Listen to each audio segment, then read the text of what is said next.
सबसे पहले मैं आप सभी लोगों का स्वागत करता हूँ। देश के विभिन्न भागों से आए हुए आप महाराष्ट्र में इस फंक्शन के लिए जो कमर्शियल व्हीकल फोरम के माध्यम से उपस्थित हुए, मैं आते आते देख रहा था कि जो भी गाड़ियों की नई नई चीज़ें मार्केट में आ रही है, तो बहुत ही अच्छा प्रेजेंटेशन आपके लोगों ने रखा है। आज यहाँ मैं कमर्शियल व्हीकल फोरम के इस उद्घाटन के लिए मुझे जो आपने आमंत्रित किया उसके लिए बहुत बहुत दिल से धन्यवाद देता हूँ। ट्रांसपोर्ट मिनिस्टर होने के बाद पुणे में शायद मेरा ये पहला कार्यक्रम है और ये कार्यक्रम मेरे जो डिपार्टमेंट है उससे रिलेटेड है। तो मुझे अच्छा लगा कि नई नई चीज़ें भी यहाँ पे देखने मिली, क्योंकि करीबन 1 लाख से ज़्यादा मेरे वर्कर हैं और जो MSRTC की ST हम महाराष्ट्र में चला रहे हैं, करीबन 15,000 के आसपास ST की अभी बसेस है। उसमें बहुत सारी पुरानी है, मगर आगे के 5 साल में नई नई टेक्नोलॉजी ऐड करके 25,000 बस के आसपास जो बसेस है वो लेना चाहता हूँ। शायद कुछ बसेस जो है आपके डिपार्टमेंट के माध्यम से, या कुछ बसेस जो है आप लोग जो प्रोडक्ट निर्माण करते हैं उसके माध्यम से हम लेना चाहते हैं। और अभी मैंने घोषणा भी की है, शायद आपने सुना रहेगा, कि जो भी नई बसेस मार्केट में हम लेके आ रहे हैं, अभी 3,000 बसेस का टेंडर हमने फ्लोट किया है, तो उसमें स्मार्ट बस उसका नाम दिया है, जिसमें मैंने देखा कि मुझे अभी जब भी प्रेजेंटेशन दिया गया तो ब्रीथ एनालाइजर था, ताकि कोई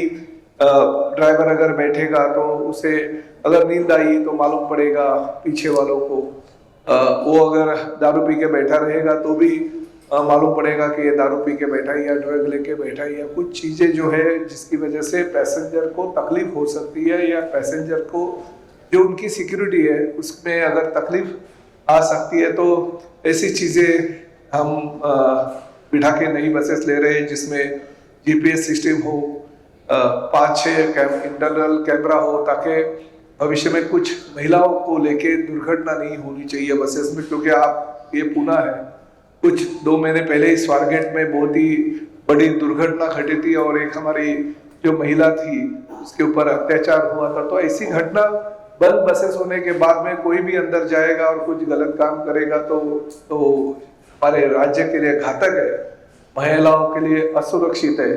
तो ऐसी चीजें, ऐसा प्रोडक्ट आपके माध्यम से अगर बनाया जाएगा तो मुझे खुशी होगी। वो आपके माध्यम से मैं ले लूँ, आपका सहयोग उसके लिए बहुत जरूरी होगा। और आप जानते हो कि महाराष्ट्र एक ऐसा राज्य है जो आप लोगों को बढ़ावा देने की कोशिश करते हैं कि आइए आप महाराष्ट्र में हमारे सरकार के साथ मिलिए, आपका हम स्वागत करते हैं। आपके जो चीजें जो हम हमारे माध्यम से आपको हम देना चाहते हैं वो जरूर आपको देंगे, क्योंकि आप अगर आएंगे तो रोजगार बढ़ेगा, हमारे युवाओं को नौकरी मिलेगी, हमारी जो स्टेट गवर्नमेंट है उसको और भी ज्यादा फायदा होगा, क्योंकि रेवेन्यू बढ़ेगा। आप तो पैसा कमाएंगे मगर साथ साथ हमें भी कुछ देंगे। इसलिए हम चाहते हैं कि ज्यादा से ज्यादा आप लोग महाराष्ट्र में आकर्षित हो। मेरे माध्यम से, मैं तो अभी इस डिपार्टमेंट का मिनिस्टर होते हुए करीबन 5 महीने हो गए, मगर हमने ई बसेस के बारे में या ई व्हीकल के बारे में बहुत ही अच्छा निर्णय हमने जो ले लिया। शायद पूरे देश में महाराष्ट्र सबसे ज्यादा है कि ई व्हीकल को हम ज्यादा से ज्यादा प्रमोट कर रहे हैं और ज्यादा से ज्यादा ई व्हीकल हम रास्ते पे उतारने की कोशिश कर रहे हैं। इसलिए उसके लिए हम टोल में सहूलियत दे दी है। हम बहुत ही अच्छा फायदा लोगों का कैसा होगा जो ई व्हीकल का प्रोडक्शन करेगी और ई व्हीकल जो लेगा उसका भी फायदा कैसे होगा, इसके लिए हम ज्यादा से ज्यादा कोशिश करें। और गवर्नमेंट पॉजिटिव है, हम गवर्नमेंट के माध्यम से यही कहना चाहते हैं कि ज्यादा से ज्यादा लोग जो है वो पर्यावरण का रक्षण करके पर्यावरण पूरक गाड़ी जो है राज्य में ले आए। इस लचीले माल परिवहन का महत्व व्यापार में अद्वितीय है, क्योंकि मालवाहक वाहन महानगरों से छोटे शहरों और गांवों तक उत्पादों में परिवहन की प्राथमिक जिम्मेदारी उठाते हैं और इसके माध्यम से हमारा राज्य का उसमें बहुत ही बड़ा फायदा होता है। और भविष्य में ये वाहन उत्पादन बहुत ही बड़े पैमाने पे होने वाले। आप अगर देखते हो तो पहले के जमाने में वाहन लेना बहुत बड़ी चीज बनती थी। लोग सोचते थे कि अरे मैं 4 व्हीलर गाड़ी हमारे एरिया में किसी एक हाथ दूसरे के पास रहती थी। जब भी मुझे पता नहीं आप में से कितने लोग थोड़े से 50+ वाले हैं, मगर आप अगर जानते होंगे कि 20-22 साल के आप जब भी होंगे तभी गिने चुने लोगों के घर में गाड़ियां होती थी, 4 व्हीलर गाड़ियां होती थी। पता चलता था 1 किलोमीटर 2 किलोमीटर में जिस किसी के कोई सिंह के घर में गाड़ी होती थी, गोयल के घर में गाड़ी होती थी, तो पूरे गांव में पेड़ा बांटा जाता था। ऐसे तो अभी तो ऐसा है कि हर सोसाइटी में 1 BHK का घर लेने वाला जो आम इंसान है, मिडिल क्लास आदमी है, उसके घर में 2-2 गाड़ी है। बीवी के पास भी गाड़ी है, हस्बैंड के पास भी गाड़ी है। बीवी अलग अपने रास्ते से चली जाती है अपना काम करने, हस्बैंड अलग रास्ते से चला जाता है अपना काम करने। सैटरडे संडे दोनों जन मस्त किसी मॉल में जाते हैं, एंजॉय करते हैं, बच्चों के साथ घूमते फिरते। ये लाइफस्टाइल हो गई आज के लोगों की। खासकर मैं MMR क्षेत्र और पुणे, नासिक, नागपुर शहरों की बात कर रहा हूँ। तो ये शहरी भाग में बहुत बड़े पैमाने पे गाड़ियां तो आ रही है, पार्किंग की समस्या बहुत बड़े पैमाने पे हो रही है। मैं तो कभी भी लोगों को यही कहना चाहता हूं कि भविष्य में अगर बहुत बड़ा भयंकर अगर युद्ध होगा तो वो पार्किंग के ऊपर होगा। देखिए आप आज रास्ते पे देखिए, दोनों साइड में, एक साइड में पार्किंग है, दूसरे साइड में पार्किंग है। जो रास्ते गाड़ियां चलने के लिए बनाए गए हैं वो गाड़ियां चलने के लिए है ही नहीं। लोग ऐसे समझते कि मेरे बाप ज्यादा नहीं, ये जो जमीन है ना, ये जो रास्ता है ना, मेरे पार्किंग के लिए बनाया है। मैं यहाँ पे गाड़ी की पार्किंग करूँ, चाहे 2 व्हीलर हो, 3 व्हीलर हो, 4 व्हीलर हो, कुछ बड़े बड़े ट्रेलर भी पार्क किए जाते हैं और झगड़ा होता है, मारामारी होती है, खून खराबा होता है, पुलिस कंप्लेंट हो जाती है, क्योंकि ये जगह पे रोज मैं पार्किंग करता हूँ, आज उसने कैसे गाड़ी लगा दी। अरे भाई प्रूफ क्या है तेरे पास? बोलते क्या गवर्नमेंट की प्रॉपर्टी है, मैं कितने सालों से लगाता हूँ, तो वो आज क्यों लगाया वहां पे? तो ये चीजें हो रही है, ये चीजें भी हमारे लिए घातक है। इसलिए जल्द से जल्द किसी भी हालत में हम लोग पार्किंग की पॉलिसी लेके आ रहे हैं। और क्या होता है कि पॉलिटिशियन कुछ अच्छे निर्णय लेने के लिए बहुत ही उसे अच्छा लगता है कि लोगों को खुश करने के लिए कुछ भी निर्णय हम ले लेंगे तो लोग खुश हो जाते हैं। अगर वो छोटी जो घोषणा होती है वो थोड़े वक्त के लिए उसे आनंद दे पाती है, मगर कुछ ऐसे भी निर्णय लेने चाहिए पॉलिटिशियंस ने या हमारे जैसे मंत्रियों ने कि लोगों को लगेगा कि गलत निर्णय है, फिर भी भविष्य के लिए वो अच्छा होना चाहिए। जैसे मैं ये निर्णय लेने की अभी कोशिश कर रहा हूं कि जिसके पास पार्किंग अगर हो, पार्किंग का रजिस्ट्रेशन हो, जिसके पास पार्किंग का अलॉटमेंट लेटर हो, जिसके पास कॉर्पोरेशन की जो पार्किंग की स्कीम है उसमें अगर NOC हो, उसी को गाड़ी लेने का हक बनता है। ये पॉलिसी लाने की मैं उससे तकलीफ होगी लोगों को, मगर जो भविष्य है ये भविष्य इसके ऊपर ही निर्भर है। मैं आपको कहना चाहता हूँ, क्यों लोगों को खराब लगेगा, अरे क्या मैन्युफैक्चरर क्या करेंगे, इतनी गाड़ी आ रही है वो तो लोग खरीदेंगे। आज परिस्थिति ऐसी है कि बड़े बड़े इमारतों में लोग करोड़ों रुपए का फ्लैट ले लेते हैं, मगर वो क्या सोचते हैं कि मैंने 1 करोड़ का फ्लैट ले लिया 2 BHK का, अगर पार्किंग में लूंगा नहीं, क्योंकि सोसाइटी में जो ओपन स्पेस है, ओपन स्पेस तो हमारा ही हक बनता है, क्योंकि हम 2 BHK का फ्लैट लिया, हमने 1 BHK का फ्लैट ले लिया, पार्किंग बिल्डर से नहीं लेंगे हम, उसके लिए 8-10 लाख रुपए खर्चा कौन करेगा? और बाद में झगड़े हो जाते हैं, जहां पे वो गाड़ियां पार्क करते हैं उसकी वजह से वो सोसाइटी के अंदर एम्बुलेंस नहीं आ सकती, वो सोसाइटी के अंदर अगर कहीं पे आग लगे तो फायर ब्रिगेड की गाड़ी आ नहीं सकती, ऐसी परिस्थिति निर्माण होती है और सोसाइटियां जाम हो जाती है।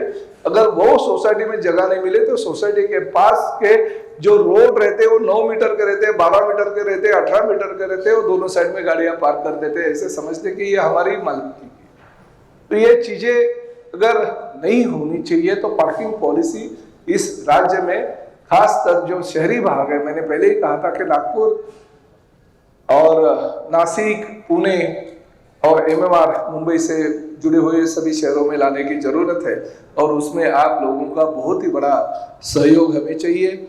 मैं ज़्यादा वक्त लेता नहीं हूँ क्योंकि मैंने पूना से कार्यक्रम मेरा चालू आज हो गया है, मुंबई से पूना, पूना से पंढरपुर, पंढरपुर से सोलापुर, सोलापुर से धाराशिव, धाराशिव से बीड़, बहुत हमारा आगे का जो कारवां है वो चले जाने वाला है। मगर अच्छा लगा आप लोगों से मिलके क्योंकि सभी बिजनेसमैन लोग हैं, अपने अपने प्रोडक्ट को यहाँ पे लॉन्च करने, कोई लोग आए, कोई दिखाने आए और उससे बिजनेस बढ़ेगा और आपका अगर बिजनेस बढ़ेगा तो स्टेट गवर्नमेंट का भी रेवेन्यू बढ़ेगा। इसलिए ये ऐसे कार्यक्रम में आना मैं बहुत जरूरी समझता हूँ।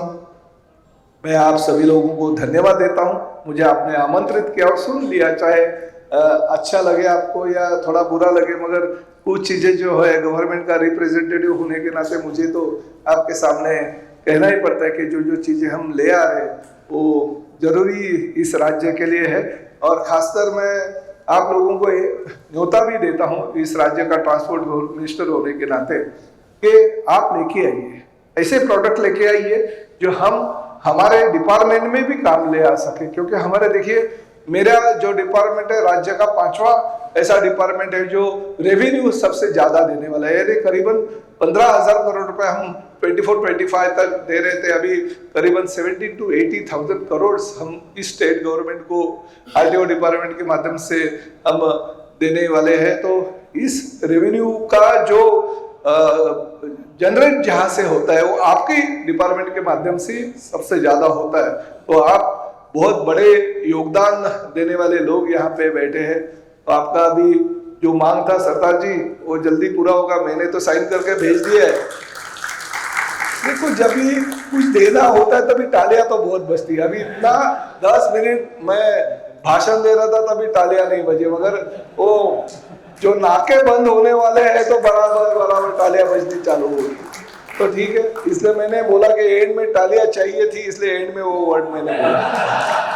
तो मैंने तो साइन करके भेज दिया क्योंकि नाके बंद होने चाहिए ताकि आप लोग ज्यादा से ज्यादा हमारे स्टेट में आए, बिजनेस करें और हमें रेवेन्यू दे। फिर एक बार आप सभी लोगों का बहुत बहुत धन्यवाद। जय हिंद, जय महाराष्ट्र।